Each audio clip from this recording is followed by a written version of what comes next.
अग्निपथ योजना को लेकर कांग्रेस ने केंद्र सरकार के खिलाफ मोर्चा खोला हुआ है। हरियाणा में यूथ कांग्रेस ने अग्निपथ योजना के विरोध में फौज बचाओ देश बचाओ मुहिम चलाई हुई है। इस मुहिम के तहत शुक्रवार को हरियाणा युवा कांग्रेस ने अंबाला पंचायत भवन में विशाल मशाल यात्रा का आयोजन किया। इस मशाल यात्रा में सांसद दीपेंद्र हुड्डा विशेष तौर पर मौजूद रहे। इस दौरान दीपेंद्र हुड्डा ने केंद्र और राज्य सरकार पर जमकर निशाना साधा। दीपेंद्र हुड्डा ने कहा कि भाजपा सरकार ने पहले किसानों के हितों पर और अब जवानों के हितों पर कुठाराघात किया है। दीपेंद्र ने सरकार को चेताया कि वो युवाओं के भविष्य को चौपट और देश की सेना को कमजोर करने वाला कदम न उठाए। सरकार ने जैसे किसानों से माफी मांगकर तीनों कानून वापस लिए, वैसे ही युवाओं से माफी मांगकर अग्निपथ योजना वापस ले। दीपेंद्र हुड्डा ने ये भी कहा कि केंद्र और राज्य सरकार के विभिन्न विभागों की नौकरियों में 62 लाख रिक्त पद हैं, जिनमें से अकेले केंद्र सरकार में 26 लाख पद खाली हैं। जो अग्निपथ योजना है, जिसके विरोध में हम लोग यहाँ पे मशाल यात्रा कर रहे हैं, पहले दिन से कांग्रेस पार्टी ने देश के सामने सारी बातें रखी थी। देश का नौजवान भी सड़क पे आया था और इस योजना का हम विरोध इसलिए कर रहे हैं कि यह योजना ना तो राष्ट्र सुरक्षा के हित में है, ना ये देश की फौज के हित में है, ना देश के नौजवान के भविष्य के हित में। इसीलिए हम सबसे सरकार से आग्रह करना चाहते हैं कि ये योजना वापस ले। किसान आंदोलन के समय भी सरकार ने राजधर्म नहीं निभाया, राजहट निभाया और बहुत लंबे समय के संघर्ष के बाद 700 किसानों की जान कुर्बान के बाद वापस वो योजना लेनी पड़ी। सरकार से हम कहना चाहते हैं, समय रहते इस योजना को वापस ले। आज हमारा मशाल यात्रा कार्यक्रम है, फौज बचाओ देश बचाओ के नारे के साथ। वहीं दीपेंद्र हुड्डा ने हरियाणा सरकार पर जुबानी प्रहार करते हुए कहा कि बेरोजगारी में हरियाणा नंबर 1 पर है, लेकिन सरकार झूठे आंकड़े पेश करती है। उन्होंने कहा कि सड़क से संसद तक का आंदोलन कर वो सरकार को झुकाएंगे और यही हथियार है हमारा। मुख्यमंत्री जी की बात को जब उनकी पार्टी के विधायक ही सीरियसली नहीं लेते, जब उन्होंने स्वयं अपने मतदाता के साथ विश्वासघात किया, किसान के साथ विश्वासघात किया, अब प्रदेश में कोई उनकी बात को सीरियसली नहीं लेता तो हम क्यों ले।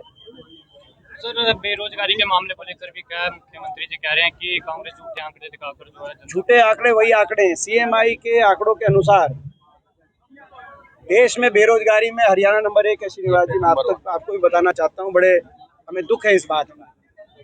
और ये जो कह रहे हैं झूठे आंकड़े हैं, यूपी में चुनाव था, ये वही सीएमआई है जिसके अनुसार योगी सरकार ने बड़े बड़े इश्तिहार छपाए कि डबल इंजन सरकार 5% बेरोजगारी कम हुई। सीएमआई के अनुसार प्रधानमंत्री जी ने उस सीएमआई के आंकड़ों के अनुसार वोट मांगे यूपी में।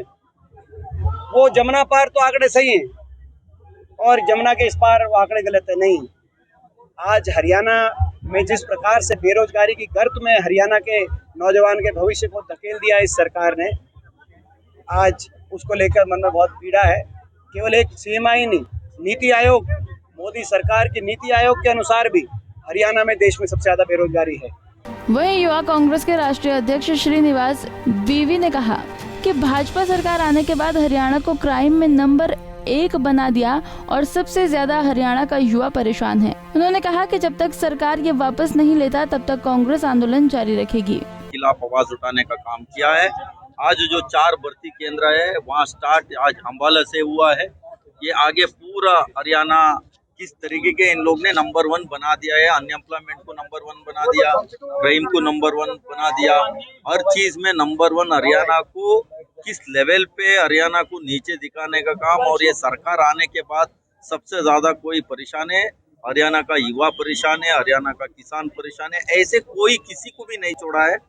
इस लेवल पे ये सरकार जो नया स्कीम लेके आके, पहले जो बिल लेके आया वो किसान को थोपने का काम किया, अभी जो बिल स्कीम लेके आया युवा को थोपने का काम ये सरकार ने किया है। कहीं ना कहीं इस देश का युवा को बर्बाद करने का एक बहुत बड़ी रोड मैप बनाई है बीजेपी ने। जब तक ये सरकार ने इसको वापस नहीं लेगा, जो ये स्कीम है इनका खुद का 1 मैन 1 पेंशन 1 मैन 1 रैंक का बात कर रहा था।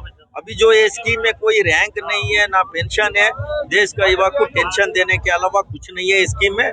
इसको वापस लेना पड़ेगा और जब तक वापस नहीं लेगा तब तक लड़ने का काम करेंगे। बता दें कि अग्निपथ योजना के तहत जिन युवाओं की सेना में भर्ती होगी उनमें से 75% युवाओं को 4 साल के बाद रिटायर कर दिया जाएगा। न उन्हें पेंशन मिलेगी और न ही अन्य कोई सैनिक सुविधा। ऐसे में देश के कोने कोने में अग्निपथ के विरोध में आवाज बुलंद की जा रही है। अंबाला से हेमंत कपूर, पंजाब केसरी टीवी।